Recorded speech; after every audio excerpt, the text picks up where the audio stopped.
Hi student, मैं एक बार फिर से नई वीडियो के साथ उपस्थित हुआ हूं आपके ही चैनल में। और आज का जो हमारा टॉपिक है वो है हैज बीन या हैव बीन का प्रयोग। अक्सर हम लोगों ने हैज बीन हैव बीन को टेंस के अंदर देखा होगा, लेकिन आज हम पढ़ेंगे कि इसका हम यूज कैसे करते हैं और दूसरे तरीकों से। और ये जो हैज बीन और हैव बीन का प्रयोग है, तो सबसे पहले हमको यह पता होना चाहिए कि इसकी हिंदी क्या होती है और इसका प्रयोग हम कहाँ पर कर सकते हैं। अब जैसे यहाँ पर लिखा है हैज बीन और हैव बीन, तो जब किसी हिंदी वाक्य के अंत में हो आया, हो आई, हो आए ऐसे शब्द लिखे हों, यानी कहने का मतलब कि हैज बीन और हैव बीन की हिंदी होती है हो आया, हो आई, हो आए। तो जब भी किसी हिंदी वाक्य के अंत में आपका हो आया, हो आई, हो आए लिखा होता है, तब ऐसे जो सेंटेंस को हम हैज बीन या हैव बीन के प्रयोग से बनाते हैं। अब जैसे इसका ये जो है आपके सामने क्या लिखा है, मेथड लिखा हुआ है। मेथड क्या होता है? किसी भी हिंदी वाक्य को जब हम अंग्रेजी में अनुवाद करते हैं, ट्रांसलेट करते हैं, वह मेथड होता है। जैसे यहाँ पर मैंने मेथड में लिखा सब्जेक्ट, तो यहाँ सब्जेक्ट का मतलब है कि सबसे पहले इस वाक्य में हम सब्जेक्ट को तलाशते हैं। अब सब्जेक्ट क्या होता है, इसकी मैंने जो पिछली वीडियो डाली थी और आप लोगों ने देखा होगा, आप लोगों ने सीख भी लिया होगा कि सब्जेक्ट क्या होता है, एक वचन सब्जेक्ट क्या होता है और जो है बहुवचन सब्जेक्ट क्या होता है। तो यहाँ पर जो सबसे पहले सब्जेक्ट, फिर सब्जेक्ट के बाद जो है हैज या हैव का प्रयोग। अब दो लिखे हैं, कैसे करेंगे? अगर हमारा सब्जेक्ट एक वचन है तो वहां पर हैज आएगा, और यदि सब्जेक्ट हमारा बहुवचन है तो वहां पर हैव आएगा।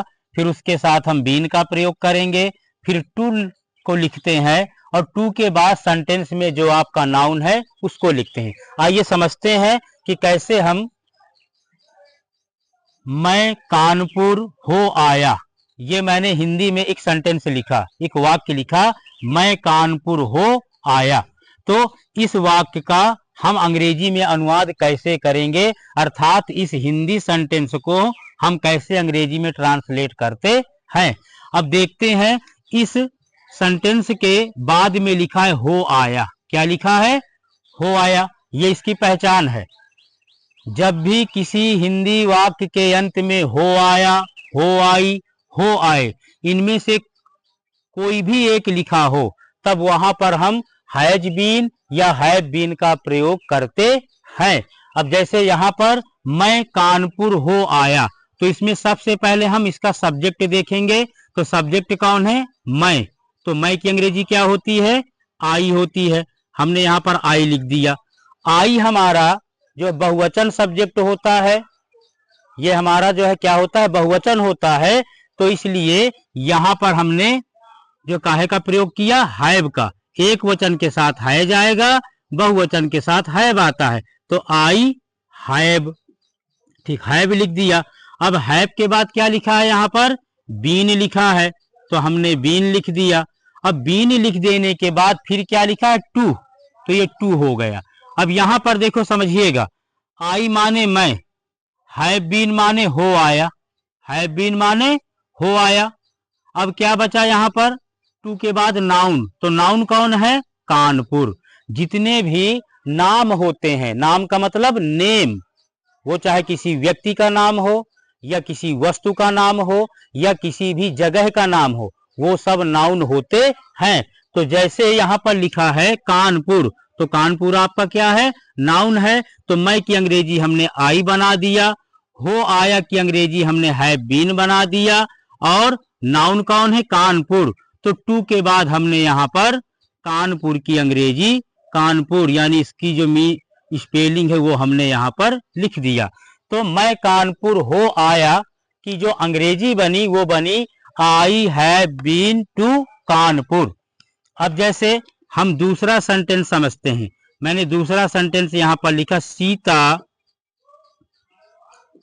डॉक्टर के पास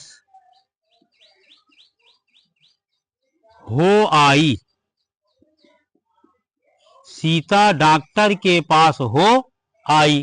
तो सबसे पहले इस सेंटेंस को हम देखते हैं कि ये हैज बीन या हैव बीन के प्रयोग से बनेगा कि नहीं बनेगा।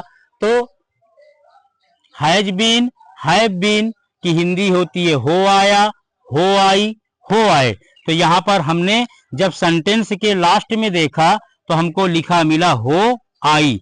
यहाँ पर के पास जो लिखा है उससे हमें कोई विशेष मतलब नहीं है। अगर के पास भी लिखा होगा तो ऐसे सेंटेंस भी हैज बीन या हैव बीन के प्रयोग से बनते हैं।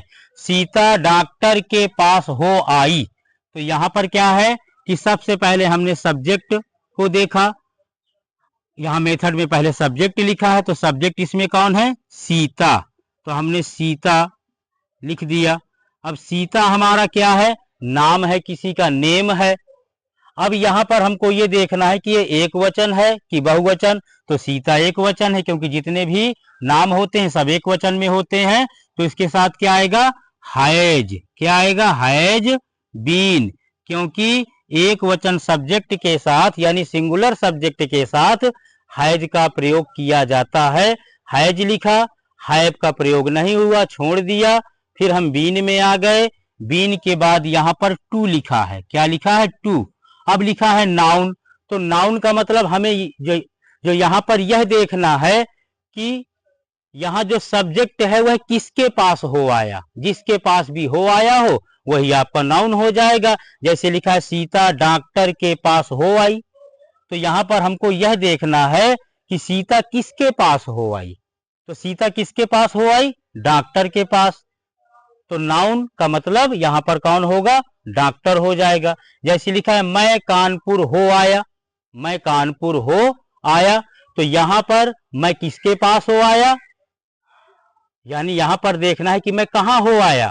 तो कहाँ हो आया? कानपुर हो आया। तो कानपुर यहाँ नाउन बन गया। ठीक वैसे ही यहाँ सब्जेक्ट कौन था? सीता। तो सीता लिख दिया। सीता सिंगुलर सब्जेक्ट था यानी एक वचन था, तो हमने हैज का प्रयोग किया। फिर हमने बीन लिख दिया, हैव का प्रयोग यहाँ नहीं हुआ। फिर हमने टू लिख दिया। अब टू लिख देने के बाद हम आते हैं नाउन में। तो नाउन कौन है? डॉक्टर। तो Sita has been to doctor लिख देंगे। यहाँ पर क्या लिख देंगे हम?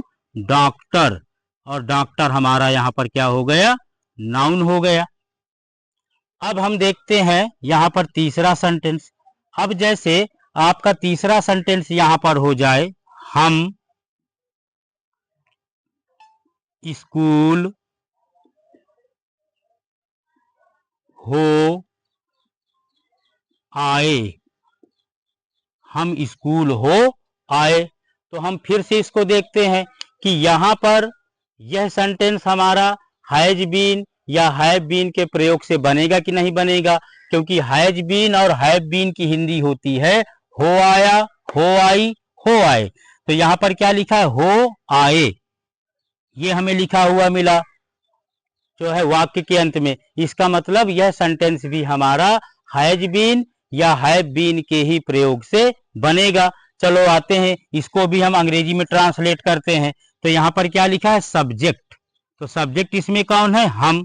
तो हम की अंग्रेजी होती है वी। क्या होती है? वी कर दिया। वी हमारा क्या है? बहुवचन सब्जेक्ट होता है यानी प्लूरल होता है। तो यहाँ पर इसके साथ क्या आएगा? हैव। तो हमने हैव लिख दिया। वी हैव हो गया। अब हैव के बाद फिर क्या लिखते हैं हम? बीन लिख देंगे। और बीन के बाद फिर क्या लिखा है? टू लिखा है। तो हमने टू लिख दिया। अब टू के बाद हम आ गए नाउन में।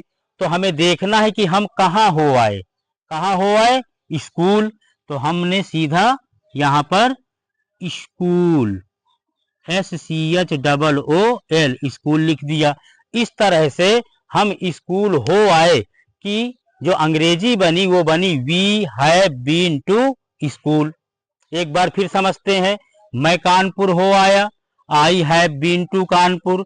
सीता डॉक्टर के पास हो आई। Sita has been to doctor. हम स्कूल हो आए। We have been to school. अब हम इसी तरह के बहुत सारे सेंटेंस बना सकते हैं और उन सेंटेंसों को हम एक दूसरे से बोल भी सकते हैं। लिख भी सकते हैं, समझ भी सकते हैं। आप ऐसे ही सेंटेंस बना सकते हैं, जैसे बोल दिया जाए चिड़िया जंगल हो आई, तो the bird has been to forest. अब जैसे दूसरा सेंटेंस बोल दिया जाए मोहन मेला हो आया, तो Mohan has been to fair. तुम बाजार हो आए, you have been to market. अब जैसे यहाँ पर मैं एक सेंटेंस और लिखता हूँ, जैसे मैं यहाँ पर एक सेंटेंस लिख देता हूँ कि तुम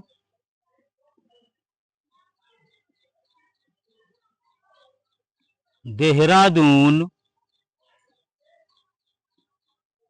हो आए, तुम देहरादून हो आए, ये सेंटेंस मैंने लिखा। अब आप लोगों को इस सेंटेंस की अंग्रेजी क्या बनेगी उसको आप लोग बनाएं और कमेंट में उसको भेजें।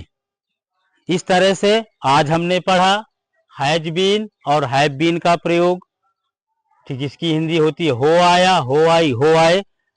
तो आज आप लोगों ने सीखा हैज बीन, हैव बीन का प्रयोग जो है ठीक दूसरे तरीके से कैसे किया जाता है। ऐसी ही वीडियो पाने के लिए आपके ही इस एजुकेशनल जो है चैनल को सब्सक्राइब करें, लाइक करें और शेयर करें। धन्यवाद।